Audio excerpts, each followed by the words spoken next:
साठी सगळ्यात महत्वाचा विषय आहे की ज्याला जे म्हणलं जातं ना, ज्याला कर नाही त्याला डर कशा. कायदा लॉ असं सांगतो, एखाद्या प्रकरणात जर नार्को टेस्ट करायची असली आणि जर आरोपी असले ते आणि आरोपींनी जर नाही म्हणले तर नार्को टेस्ट नाही करता येत.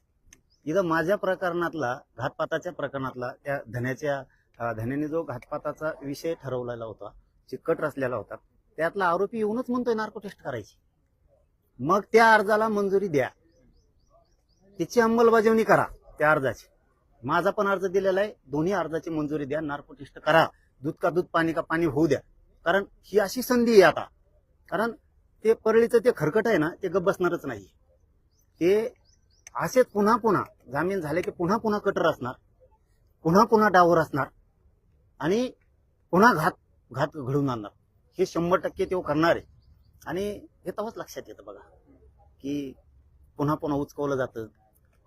जो कोण म्हणतोय ना, मला त्याच्याबद्दल तर बोलायचंच नाही, आरोपीबद्दल. हे सगळं घडून जे आणतोय ना, हे धन्याचे हेच घडून आणतोय. म्हणून मी हे आरोपींबद्दल बोलतच नाहीये. परंतु त्यातून एक गोष्ट लक्षात येते, काल जर परवा किंवा 2-4 दिवसापूर्वी जे काय प्रेस झाली आणि इथं सांगितलं गेलं की माझी जरंगीचे नार्को टेस्ट करा, तू लईच धुतल्या तांदळाचा होता ना तो आरोपी.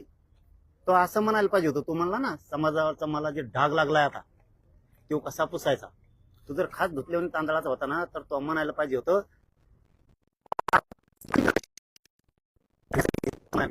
तिथं तू मुंडे साहेब म्हणतो. म्हणजे तुला पुन्हा तिकडूनच फूस लागली आणि पुन्हा तू कुठाने करायला लागला.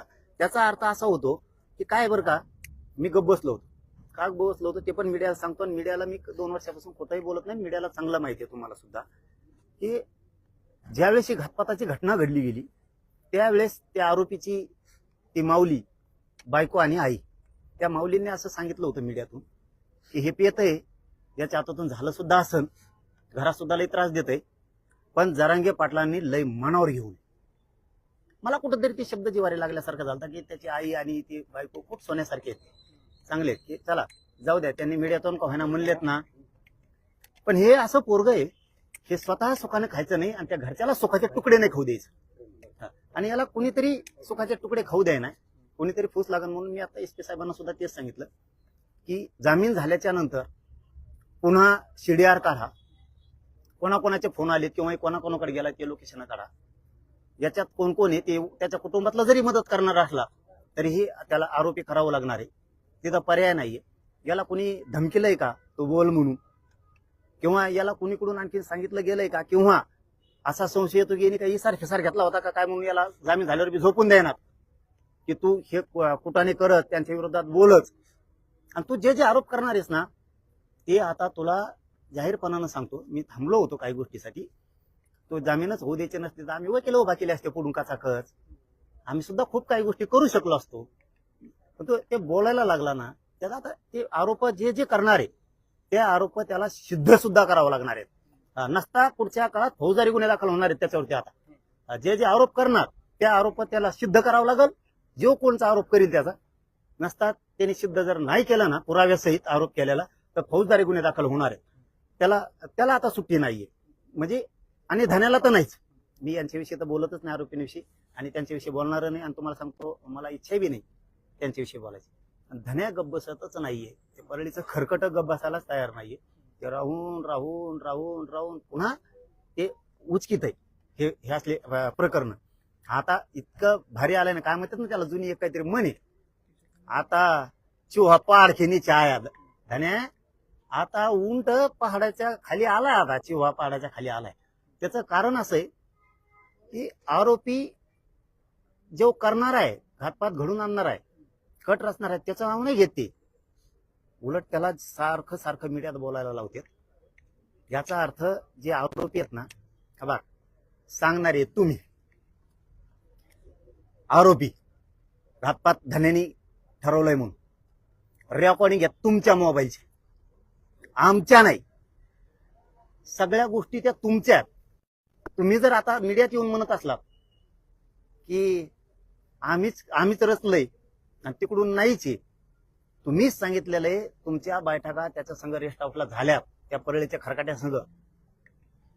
आणि आता अशी योग्य वेळ आली की आरोपीच जर म्हणतोय नार्को टेस्ट करा, तर तपास यंत्रणेनं तो अर्ज आता कोर्टापुढे ठेवला पाहिजे, त्याला मंजुरी घेतली पाहिजे, त्याची अंमलबजावणी केली पाहिजे.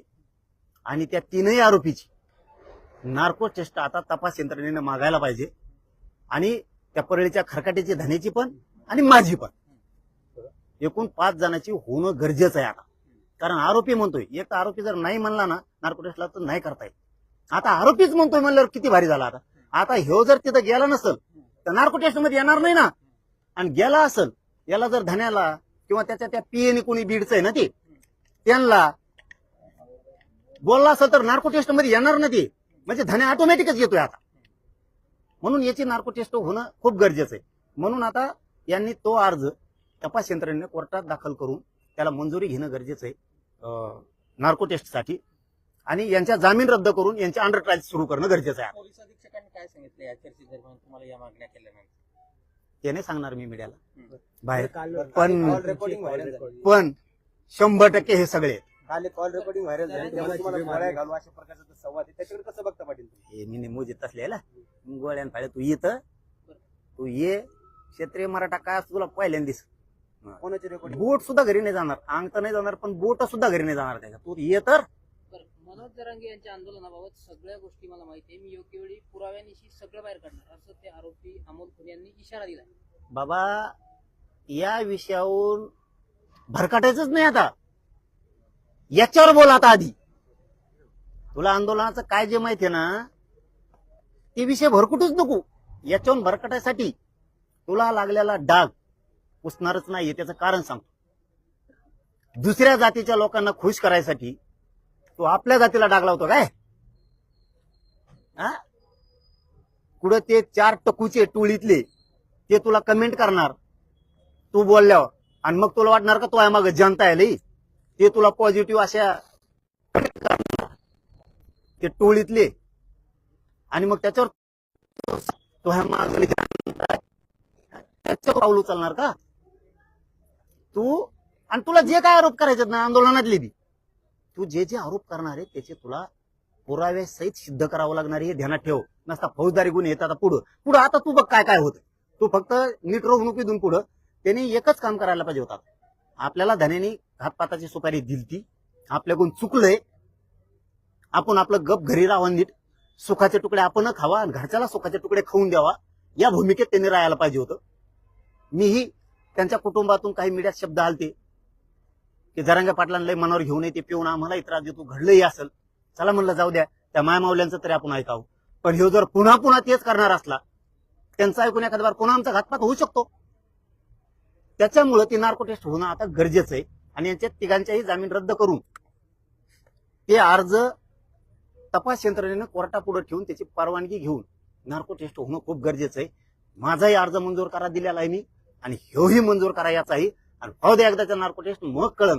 याची जरी झाली तरी याच्यातून येणार आहे. याला ज्या ज्या वेळेस विचारलं जाईल तो परळीला गेलता का, तुला कोणी बोलला का, कोणत्या साळ्या का, कोळ्या कोणतरी होता ना तो बीडचा, हा कांचा का, कोण त्यो बोलला का, कोणते गरुड आहे त्यो बोलला का, नार्को टेस्ट मध्ये सगळे ना.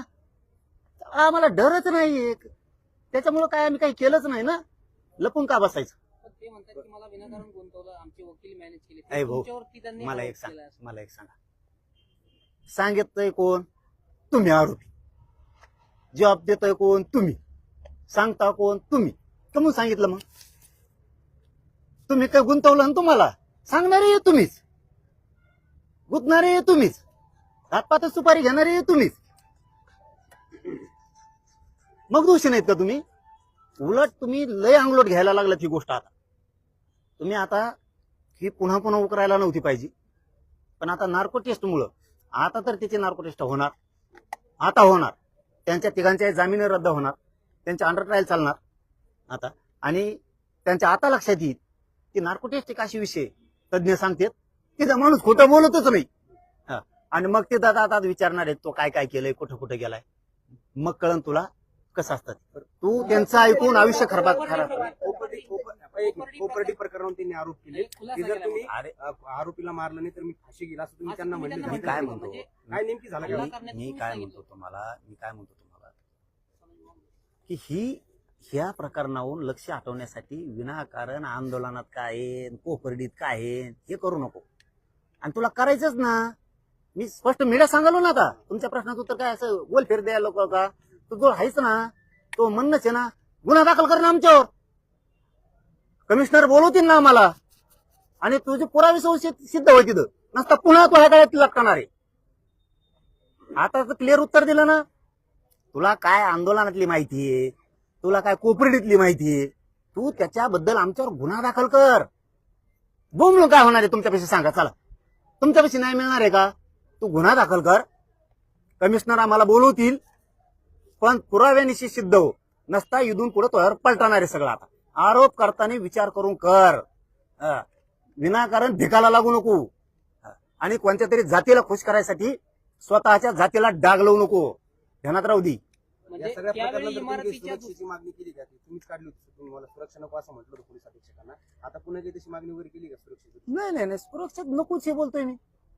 मैदान पाहिजे ना खरकाट्याला, त्या पद्धतीच्या मैदान पाहिजे त्याला. असं शक्य मी येऊन धंदे नको करू.